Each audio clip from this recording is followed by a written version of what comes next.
Welcome to exam सहपाठी। आज के इस क्लास में हम लोग सीटेट पेपर सेकंड का जो हमारा सोशल साइंस है इसके प्रीवियस ईयर क्वेश्चंस को कर रहे हैं। और इसमें हम लोगों ने इस वाले प्रैक्टिस सेट में हमने शामिल किया है पॉलिटिकल लाइफ यानी कि आपके पॉलिटी के क्वेश्चंस को। ठीक है, तो इसके पहले जो है हम लोगों ने इसके 3 सेट कर लिए हैं। आज ये हमारा चौथा सेट है। अगर आपने नहीं देखा है तो आप प्लेलिस्ट में जा करके इन्हें देख सकते हैं। पहला क्वेश्चन देखते हैं हम लोग। भारत का संविधान वोट डालने का अधिकार देकर क्या स्थापित करता है? यानी कि आपको जो वोट डालने का अधिकार दिया जाता है उससे भारतीय संविधान क्या स्थापित करना चाहता है? क्या वो सामाजिक लोकतंत्र को स्थापित करना चाहता है या फिर आपके राजनीतिक लोकतंत्र को? ठीक है, तो ये दोनों चीज़ आपको दी है, तो इसमें से क्या स्थापित करना चाहता है? केवल ए यानी कि सामाजिक लोकतंत्र, केवल बी यानी कि राजनीतिक लोकतंत्र, ए या फिर ए और बी दोनों? तो देखिए, जो यह आपका वोट डालने का अधिकार है ये क्या है? ये सामाजिक लोकतंत्र नहीं है, ये क्या है? ये आपके राजनीतिक लोकतंत्र। ठीक है ना, ये आपके राजनीतिक लोकतंत्र का अधिकार है। ठीक, तो ये आपको जो वोट डालने का अधिकार है इससे भारतीय संविधान सामाजिक लोकतंत्र स्थापित करना चाहता है। यानी कि आपका ऑप्शन नंबर बी जो है, केवल बी वाला, ये आपका सही आंसर हो जाएगा। ठीक है, तो वोट डालने का अधिकार आपका राजनीतिक लोकतंत्र को स्थापित करने के लिए किया गया है। अगला हमारा है, भारतीय संविधान की प्रस्तावना बताती है कि सभी भारतीय, यानी कि भारतीय संविधान की जो प्रस्तावना है उसमें सभी भारतीयों में क्या समानता बताई गई है? रोजगार और आय की समानता। तो रोजगार की समानता की बात नहीं की गई है यहाँ पे। परिस्थिति और रोजगार की समानता, इसकी रोजगार की समानता की बात नहीं की गई, तो ये भी नहीं होगा। परिस्थिति यानी कि आपके प्रतिष्ठा की समानता की बात की गई है। आय की भी समानता की बात नहीं की गई है, जबकि अवसर की समानता की बात की गई है, तो ये भी नहीं होगा।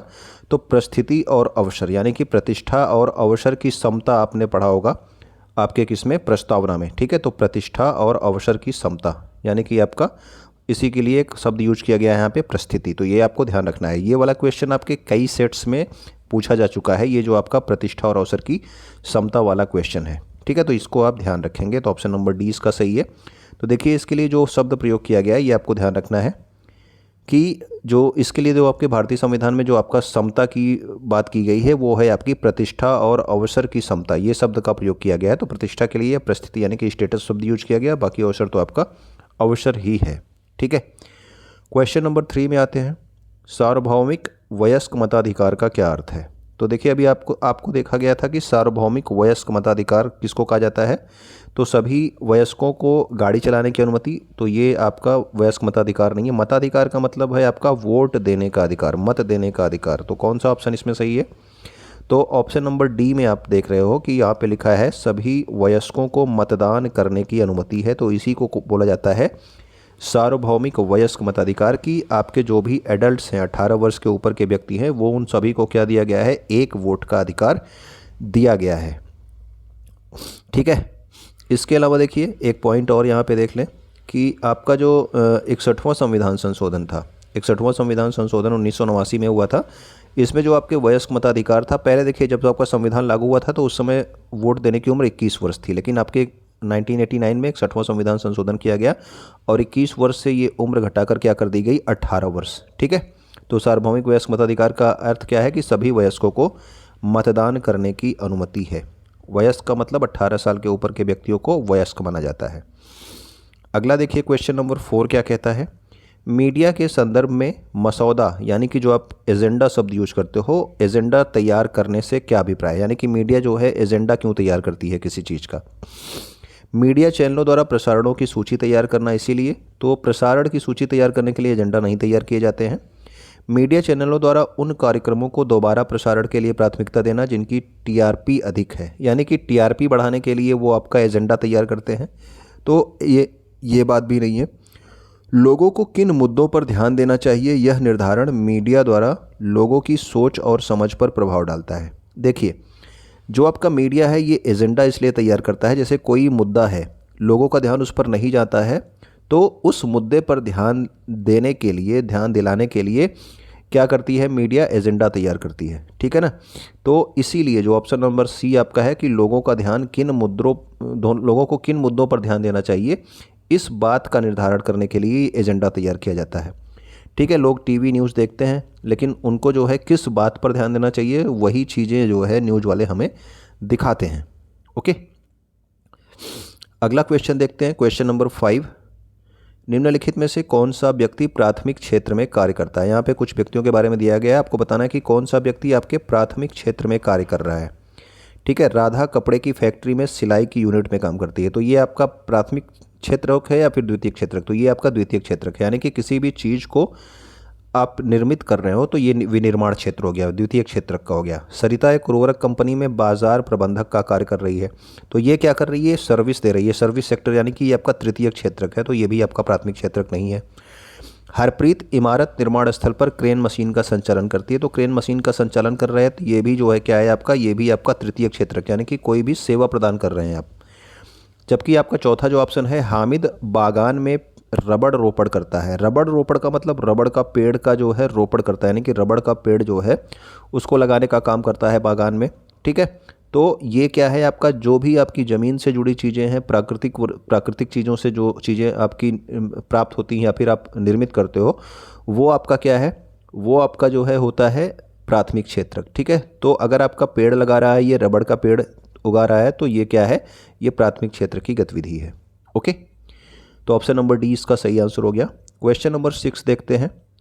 निम्नलिखित गद्यांश में रिक्त स्थानों की पूर्ति करने के लिए दिया गया है कि प्रति, यहाँ पे क्वेश्चन मार्क है, कितने वर्ष में पंचायत चुनाव होते हैं, तो आप सब जानते हो कि 5 वर्ष में होते हैं, तो 5 आपका 2 जगह है, ऑप्शन नंबर ए और ऑप्शन नंबर सी पे आपका 5 वर्ष दिया गया है, तो ए और सी में से कोई एक ऑप्शन होगा। तो 5 वर्ष में पंचायत चुनाव होते हैं। चुने हुए प्रतिनिधि क्या कहलाते हैं, पंच कहलाते हैं। पंचायती राज में सबसे छोटी इकाई, तो सबसे छोटी इकाई क्या होती है, तो जनसभा कहते हैं या फिर ग्राम सभा कहते हैं। तो आप सभी जानते हैं कि जनसभा नहीं कहा जाता है, जो सबसे छोटी इकाई होती है उसको ग्राम सभा कहा जाता है। तो आपका ये आपला ऑप्शन आपका क्या हो गया, सही हो गया कि प्रति 5 वर्ष में पंचायत चुनाव होते हैं, और जो सबसे छोटी इकाई है वो क्या है, ग्राम सभा, जिसमें पंचायत क्षेत्र के सभी वयस्क क्या करते हैं, बैठक करते हैं। तो इसका ऑप्शन नंबर सी हो गया। तो इस तरह के क्वेश्चंस आपके पूछे गए हैं आपके एग्जाम्स में। ठीक है, तो उन्हीं क्वेश्चंस को शामिल किया गया है। तो जो अभी आप लोग देखते हो कि मैंने देखा कई जगहों पे केवल डायरेक्ट क्वेश्चन और उसका आंसर जो है आपको बताया जाता है, तो उस तरह के क्वेश्चंस नहीं आते हैं। अधिकतर इसी तरह के क्वेश्चंस आपके पूछे जाते हैं। ये सारे आपके पूछे गए क्वेश्चंस हैं। इनमें से भारत का सबसे नया राज्य कौन सा है, तो सबसे नया राज्य कौन सा है, झारखंड, उत्तराखंड, तेलंगाना या फिर मिजोरम। तो आप सभी जानते हैं कि आपका आंध्र प्रदेश से अलग होकर के जो राज्य बना था उसका नाम क्या था, तेलंगाना राज्य था। ठीक है, तो तेलंगाना आपका आंध्र प्रदेश से अलग होकर के बना था, और इसका गठन कब हुआ था, तो 2 जून 2014 को जो है इसका गठन किया गया था तेलंगाना राज्य का। और ये भारत का क्या है, 29वां राज्य है। ठीक है, और किससे अलग होकर बना था तेलंगाना, तो आंध्र प्रदेश राज्य से अलग होकर के बना था। क्वेश्चन नंबर 8 देखते हैं। निम्नलिखित में से कौन सा ग्रामीण क्षेत्रों में आजीविका के बारे में चिंता का विषय है, यानी सरोकार या फिर चिंता का विषय, दोनों एक ही वर्ड है, सरोकार को ही चिंता कहते हैं।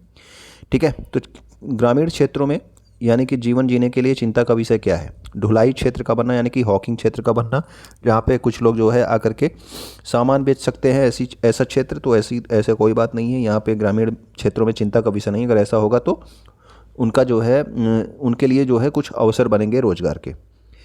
कई मंजिल छोटी दुकानों पर कार्य के लंबे घंटे, तो ऐसा जो है ग्रामीण क्षेत्रों में ऐसा कोई कार्य के लंबे घंटे लोग नहीं करते हैं।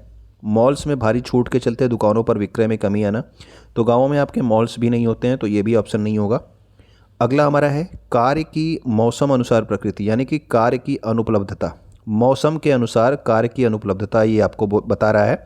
तो ऑप्शन नंबर डी जो है आपका सही हो जाएगा, क्योंकि जो है प्रत्येक मौसम में जो है क्या होता है, जो ग्रामीण क्षेत्र के लोग हैं उनको काम करने के लिए अवसर नहीं उपलब्ध होते। ठीक है, यानी कि साल के कुछ महीने उनके पास काम होते हैं, बाकी और महीने जो है उनके पास काम नहीं होते हैं। तो मौसम के अनुसार कार्य की उपलब्धता उनके पास नहीं होती है। इस वजह से जो है ये आपके ग्रामीण क्षेत्रों में आजीविका के लिए चिंता का विषय है।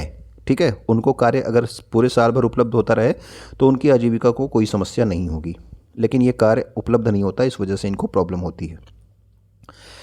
भारतीय संविधान यह सुनिश्चित, यहाँ पे देखिए क्या किया गया है, एक आपका पैराग्राफ दिया गया है। ठीक है ना, इस पैराग्राफ के आधार पर दिया गया कि ऊपर दिया हुआ विवरण निम्नलिखित में से भारतीय संविधान के कौन से लक्षण से मेल खाता है। तो पहले हम लोग ये पैराग्राफ पढ़ेंगे। भारतीय संविधान यह सुनिश्चित करता है कि सरकारी व्यवस्था केवल उन लोगों को ही सम्मिलित न करे जो राजधानी में बैठे हैं, यानी कि जो राजधानी में है केवल उन्हीं लोगों को जो है आप सरकारी व्यवस्था, उन्हीं लोगों को आप उसमें सम्मिलित ना करें जबकि जो आप निर्णय लें वो क्या करें, सभी के लिए निर्णय लें, ठीक है। यानी कि केवल राजधानी के लोगों के लिए ही निर्णय मत लें, राजधानी के अलावा पूरे देश में जो लोग हैं उनके लिए निर्णय लें आप।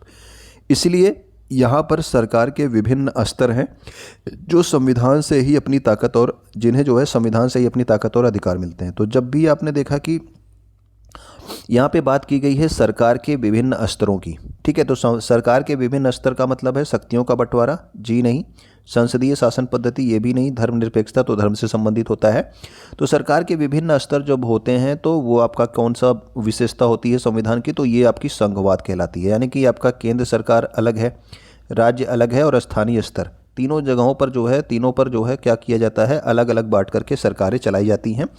तो जब आपके सरकार के विभिन्न स्तर होते हैं तो वो आपका क्या कहलाता है, वो कहलाता है आपका संघवाद। इससे भी संबंधित क्वेश्चन आपके हमेशा पूछे जाते हैं, तो संघवाद को भी आपको क्लियर रखना है, ठीक है।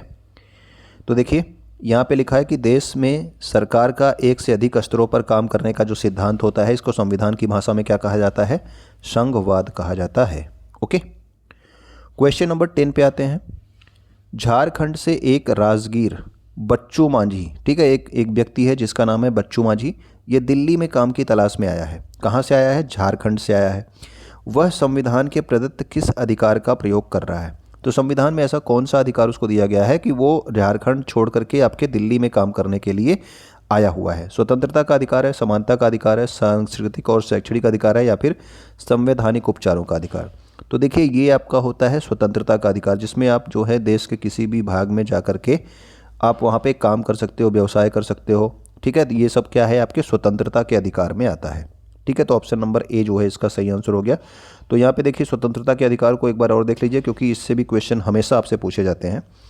स्वतंत्रता के अधिकार के अंतर्गत भाषण और अभिव्यक्ति की स्वतंत्रता, यानी कि आप कुछ बोलना चाहते हो, किसी के बारे में कुछ भी कहना चाहते हो तो वो आप बोल सकते हो, अभिव्यक्ति कर सकते हो अपनी भारत में कहीं भी आने जाने, आप भारत में कहीं भी आ जा सकते हो, भारत के किसी भी हिस्से में जाकर के आप बस सकते हो, ठीक है, वहाँ पे रह सकते हो, और कोई भी पेशा या फिर व्यापार जो है जाकर के कर सकते हो भारत के किसी भी हिस्से में। तो आप झारखंड से अगर दिल्ली आ रहे हो तो ये आपकी स्वतंत्रता का अधिकार है काम करने के लिए। क्वेश्चन नंबर 11 क्या है आपका, आपराधिक उल्लंघन में राज्य का पक्ष कौन प्रस्तुत करता है, यानी कि कोई अपराध है तो उसमें जो है राज्य की तरफ से कौन जो है आपका वो न्यायालय में कौन जो है आपका राज्य की तरफ से कौन लड़ता है, तो न्यायाधीश तो आपका फैसला करता है, ये नहीं होगा। पुलिस जो है क्या करती है, केवल साक्ष्य इकट्ठा करती है, जबकि जो आपका सरकारी वकील होता है ये ही जो है न्यायालय में राज्य की तरफ से राज्य का पक्ष रखता है, ठीक है ना। बचाव पक्ष का वकील तो वो होगा जो आपका अपराध किया होगा, ठीक है, वो होगा। राज्य का पक्ष यानी कि राज्य का पक्ष आपका सरकारी वकील ही रखेगा। घेटवाइजेशन किस तरह के हाशिएकरण का परिणाम है, देखिए हाशियाकरण आपका कई तरह का होता है, यानी कि सामाजिक हाशियाकरण जिसमें समाज से किसी व्यक्ति को अलग कर दिया जाए, या फिर आर्थिक हाशियाकरण पैसे के आधार पर व्यक्ति को अलग कर दिया जाए अमीर गरीब के हिसाब से। सांस्कृतिक हाशियाकरण आप जो है किसी दूसरे जो है धर्म को या फिर कोई दूसरी जो है संस्कृति को फॉलो करते हो, हम किसी और को फॉलो करते हैं, इसके आधार पर एक दूसरे को अलग कर दिया जाए। तो जो आपका घेटवाइजेशन होता है वो किस आधार पर होता है, क्या केवल सामाजिक आधार पर होता है या फिर आर्थिक आधार पर या फिर सांस्कृतिक आधार पर। तो जो घेटवाइजेशन होता है ये तीनों आधार पर होता है, सांस्कृतिक, आर्थिक और सामाजिक, ठीक है। तो ऑप्शन नंबर कौन सा सही हो जाएगा, तो ऑप्शन नंबर डी हमारा सही हो जाएगा, ए बी सी तीनों, ठीक है। तो ऑप्शन नंबर डी इसमें सही होगा कि जो घेटवाइजेशन होता है, अभी हम बताएंगे कि घेटवाइजेशन होता क्या है, ठीक है, अभी हम बताएंगे घेटवाइजेशन होता क्या है। तो घेटवाइजेशन ये आपके सामाजिक, आर्थिक और सांस्कृतिक तीनों तरह के हाशिएकरण का परिणाम है। तो देखिए घेटवाइजेशन क्या है, घेटवाइजेशन आमतौर पर ऐसे इलाके या फिर बस्ती के लिए इस्तेमाल किया जाता है जिसमें मुख्य रूप से एक ही समुदाय के लोग रहते हैं। तो अधिकतर आप लोगों ने देखा होगा कि जहाँ पे आपकी मुस्लिम बस्तियाँ होती हैं भारत में, वहाँ पे अधिकतर सारे मुस्लिम ही बसे होते हैं, ठीक है ना। ये लोग क्या करते हैं, एक ही जगह पे जा कर के इकट्ठे होकर के वहाँ पे बस जाते हैं, ओके। तो देखिए घेटवाइजेशन जो है यानी कि ये समुदाय जो है, मान लो एक समुदाय था वो एक ही जगह पे जाकर बस गया, तो वो इस स्थिति में पहुंचने वाली प्रक्रिया को, यानी कि वो पहले अलग अलग जगहों पे रहते थे लेकिन फिर बाद में वो एक ही जगह पे आकर रह गए, उनके साथ ऐसी क्या स्थितियां हुई होंगी कि उनको एक जगह पे आकर रहना पड़ा, ठीक है। तो इसमें जो है सामाजिक, सांस्कृतिक और आर्थिक तीनों जो है आधार हो सकते हैं इनको जो है ये घेटवाइजेशन की स्थिति में पहुँचाने के लिए, ठीक है। घेटवाइजेशन क्या होता है, ऐसे इलाके या बस्ती जिसमें एक ही समुदाय के लोग रहते हैं, ओके, ये होता है आपका घेटवाइजेशन। क्वेश्चन नंबर 13 है हमारा, सामाजिक विज्ञान की कक्षा में निम्नलिखित में से कौन सा पहलू विविधता को बल देगा। इसमें समानता, गरिमा, आज्ञाकारिता, तो आज्ञाकारिता की कोई बात ही नहीं है। आपके विविधता को बल देने के लिए, विविधता का मतलब क्या है कि आप अलग अलग भाषा बोलते हो, अलग अलग बोली बोलते हो, अलग अलग खाना पीना खाते हो, अलग अलग वस्त्र पहनते हो, ठीक है। तो सबका जो है क्या है कि अलग अलग धर्म को फॉलो करते हो, तो ये सभी क्या है, विविधता को बताते हैं कि एक व्यक्ति एक जैसा नहीं है, ठीक है, वो अलग अलग जो है चीज़ों को फॉलो करता है। अनुशासन, एक रूपता, विश्वास, ये भी नहीं है। एक्सेस यानी कि सबकी पहुंच होनी चाहिए, सबकी यानी कि जो भी विविधता है, ये धर्म को फॉलो करने वाला, ये धर्म को फॉलो करने वाला, दोनों में जो है क्या, दोनों को डिग्निटी मिलनी चाहिए, दोनों की गरिमा होनी चाहिए और दोनों को एक समान भारत में समझा जाना चाहिए, ठीक है ना। और सबकी जो है आपके आसान पहुँच हो, कहाँ तक, न्याय तक आसान पहुँच हो। तो ऑप्शन नंबर डी जो है हमारा ये सही आंसर हो जाता है, ठीक है। तो ये आपका विविधता को जो है क्या देगा, बल देगा, ठीक है।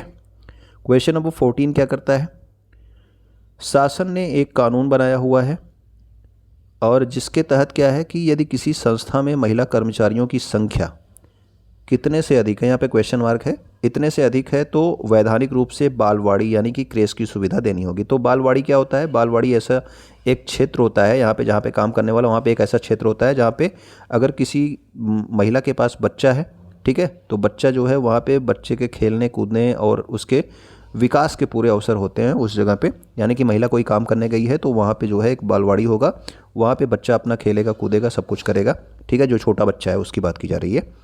तो अगर जो है किसी भी संस्था में 30 महिला कर्मचारियों से संख्या ज़्यादा है, ये भी क्वेश्चन आपसे 2-3 बार पूछा जा चुका है, ठीक है। तो 30 से अगर ज़्यादा महिला कर्मचारी किसी संस्था में काम करती है तो वहाँ पे सरकार को बालवाड़ी यानी कि क्रेश की सुविधा देनी होगी, ठीक है। सरकार कोई नहीं, अगर प्राइवेट संस्थाएं हैं तो उनको भी इसे बनाना ही पड़ेगा। तो ये थे हमारे क्वेश्चंस। अगर आपको पसंद आए हों तो आप अपने दोस्तों तक शेयर जरूर कर दीजिएगा जो आपके सीटेट पेपर 2 की तैयारी कर रहे हो। चैनल को आप सब्सक्राइब कर लिए होंगे, नहीं किया है तो अभी भी कर सकते हो। वीडियो को आप लाइक कर चुके होंगे, नहीं किया तो अभी भी करें। और वीडियो पे आप कमेंट जरूर कर दिया कीजिए, ठीक है। वीडियो को देखने के लिए और कुछ यहाँ से नया सीखने के लिए आपका बहुत बहुत धन्यवाद।